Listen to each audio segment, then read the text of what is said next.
Hello students, how are you? Standard 6 Subject Science Topic 3 Diversity in Living Things and Their Classification.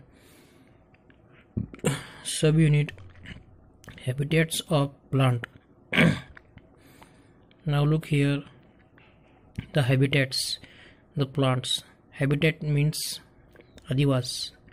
वनस्पती कोठे राहतात, कसे राहतात, त्यांची रचना, वैशिष्ट्ये, कौशल्ये, गुणधर्म या संदर्भातील बाबींचा अभ्यास आज आपण या ठिकाणी करणार आहोत. So many plants are there, so many various characteristics of them, their leaves, their fruits, their habitats, their sticks, their stems, all of it. It is very variables. So if you now look it, you have to considering, you have to get the knowledge in your surrounding. So many plants are there. For example, banana, mango, chiku, jackfruits are there. Their habitats are variable. The strawberries habitats is variable. In these parts we have to look all this information about the habitats of plant. Okay, now we have come on the page.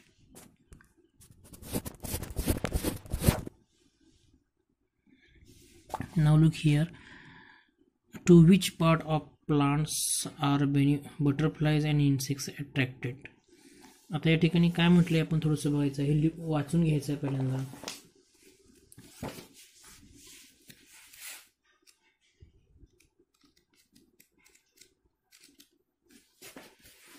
To which part of plants are butterflies and insects attracted. वनस्पतीच्या कोणत्या भागाकडे फुलपाखरे व इतर कीटकनाशके आकर्षिले जातात.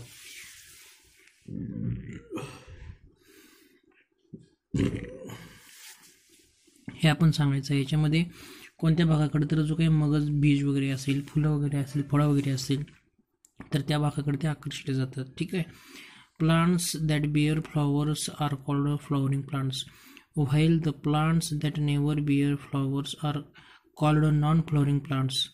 Non flowering plants may not have organs like root, stems, leaves.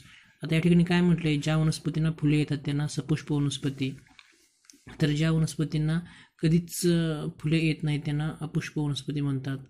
अपुष्प वनस्पतींना मूळ, खोड, पाने असे अवयव असतातच असे नाही. त्यामुळे ही बाब आपण लक्षात ठेवायची आहे.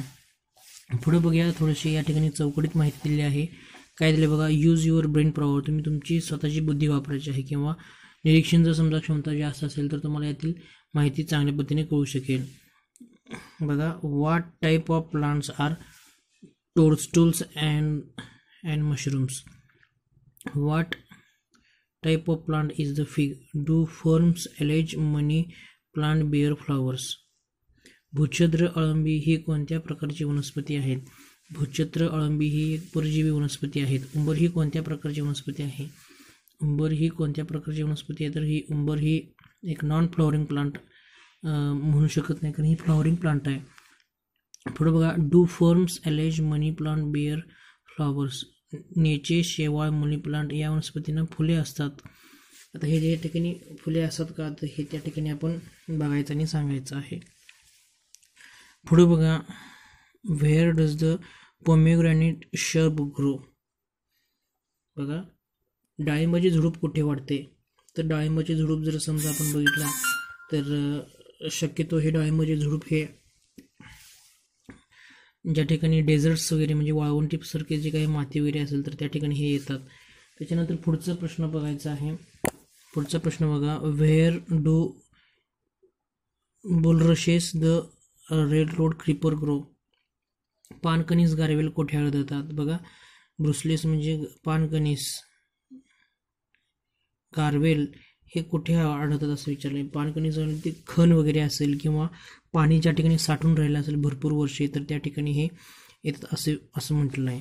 दुसरं बघा, या ठिकाणी where does the lotus grow. बघा, दुसरं where does the lotus grow. Lotus कुठं उमलतात किंवा कुठे येतात असं विचारले, तर लोटस हे शक्यतो इन द मडी एरियाज म्हणजे चिखल असणाऱ्या भागामध्ये हे लोटस वगैरे येतात. बघा प्रश्न,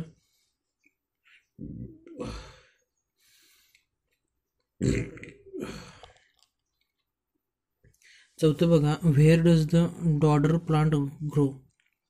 अमरवेल ही वनस्पती कोठे वाढते. अमरवेल ही वनस्पती कोठे वाढते, तर ज्या ठिकाणी विशिष्ट प्रकारचे घटक ठळक असतील तर त्या ठिकाणी अमरवेल आढळतात. We see different plants growing in different places around us. Plants can be classified according to their habitat for the place where they grow. Land, water, marshy areas, deserts and even a big tree are the various habitats of plants. बघा, आपल्या सभोवती विविध प्रकारच्या वनस्पती वाढलेल्या दिसून येतात. वनस्पती त्यांच्या अधिवासानुसार वर्गीकरण केले जाते. जमीन, पाणी, दलदलीचा भाग, वाळवंटी भाग, एखादा मोठा वृक्ष हे त्यांच्या अधिवास आहेत. बघा, do we see different plants growing in different places around us. Plants can be classified according to their habitat or the place where they grow. Land, water, marshy areas, deserts and even a big tree are the various habitats of plants. तर या ठिकाणी दलदलीचा भाग किंवा ह्याच्या संदर्भातली ही माहिती आलेली आहे, आपण बघू शकतोय. ठीक आहे. आता वरील थोडंसं या ठिकाणी आदिवासाच्या संदर्भात आणखीन माहिती ही थोडीशी आपण बघूया. The world's largest flower is found in Indonesia. जगातील सर्वात मोठे फूल हे इंडोनेशियामध्ये आढळते. The diameter of the flower of the plant Rafflesia arnoldii is about 1 metre. Diameter म्हणजे व्यास. त्या फुलाचा व्यास जवळपास हा 1 मीटर इतका मोठा असतो. म्हणजे 1 मीटर इतकं मोठं फूल त्या ठिकाणी उपलब्ध असतं. रॅफ्लेशिया अर्नॉल्डी हे बघा, हे फूल या ठिकाणी आपल्याला बघायला मिळू शकतं. ठीक आहे. The world smallest flower is of the plant. The next question is why does the water hyacinth float on water. बघा, जलपर्णी पाण्यावर का तरंगते हा प्रश्न विचारला आहे. तर जलपर्णी पाण्यावर तरंगते कारण विशिष्ट काही त्याला गुणसंदर्भ असलेले किंवा त्यांच्या ह्याच्यामुळं जलपर्णी पाण्यावर तरंगते. त्यानंतर पुढचं बघा, why is a stem of cactus fleshy. निवडंगाचे खोड मांसल का असते.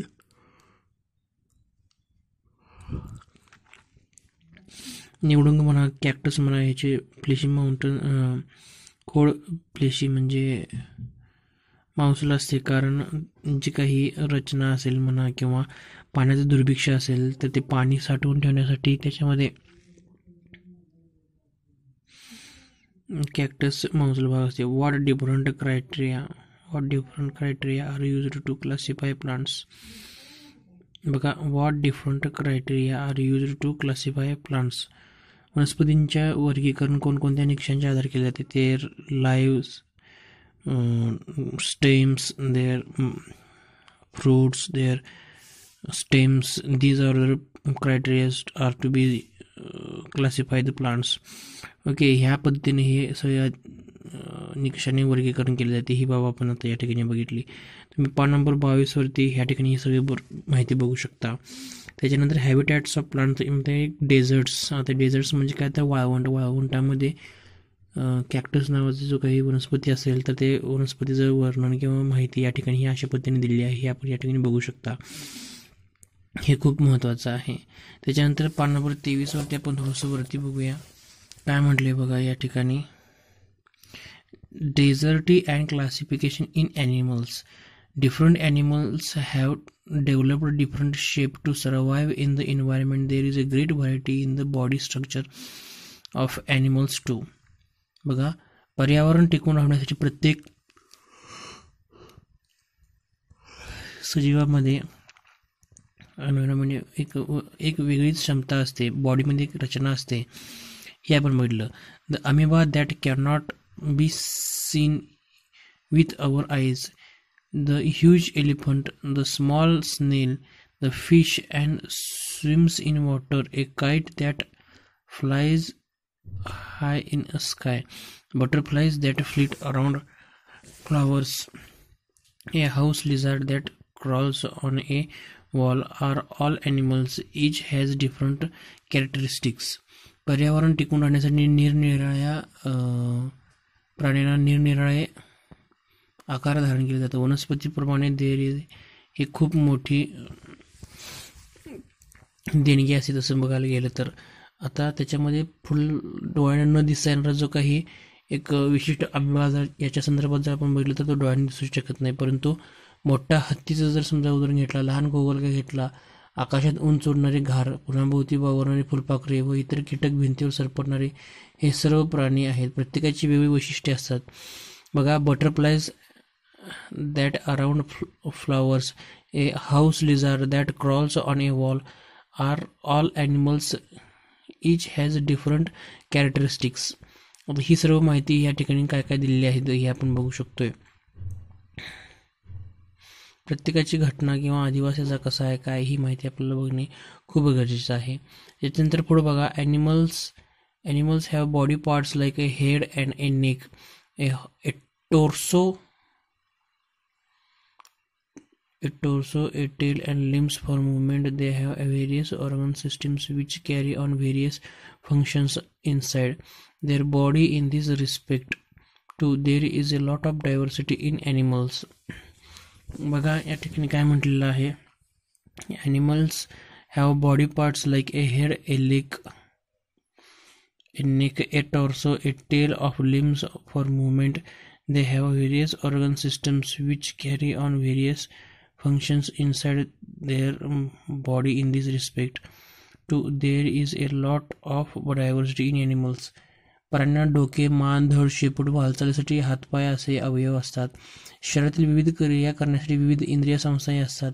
या बाबतीत देखील प्राण्यांमध्ये विविधता आढळून येते. म्हणजे प्रत्येकाची मान वेगळी असू शकते, धड वेगळं असू शकतं, हृदय वेगळं असू शकतं, हात पाय त्यांची रचना ही प्रत्येकाची घटकानुसार वेगवेगळी असू शकते. ही माहिती देखील पाहणे हे खूप गरजेचे आहे, कारण प्रत्येक सजीव म्हणा घटक हा एकसारखा नसतो तर वेगवेगळा असते. जिराफचं मान ही वेगळी असते, त्यासोबत बेडकाची मान ही नसतेच. त्यासोबत हरणाचं मान म्हटलं तर ती वेगळी, त्याची शिंग वेगळी, नाक वेगळं. मांजराचं उदाहरण घेतलं तर तो भाग वेगळा.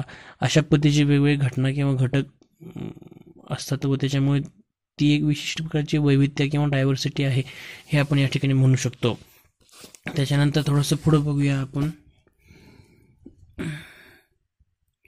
बघा, can you tell what are the differences in the body structure of animals like a snake, a lizard, a tiger, a fish and an eagle, a hen, a crab, a housefly, an earthworm, a crocodile and a grasshopper. साप, सरडा, वाघ, मासा, गरुड, कोंबडी, खेकडा, माशी, गांडूळ, मगर, टोळ या प्राण्याच्या शरीरात काय फरक आहे हे आपण थोडंसं बघू शकता. तर प्रत्येकाच्या रचनेमध्ये तो भरपूर असा फरक आहे.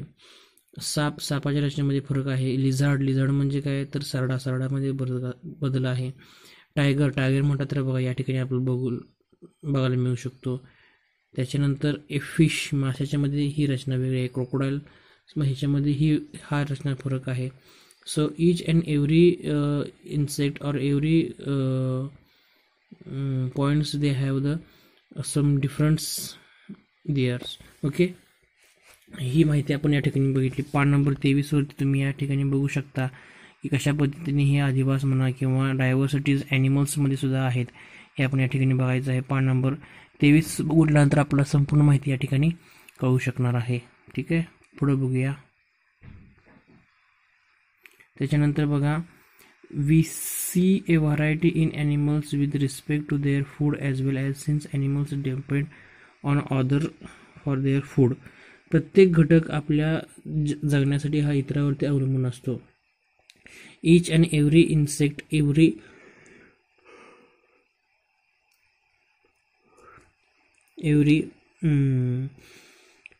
Animals depends on others.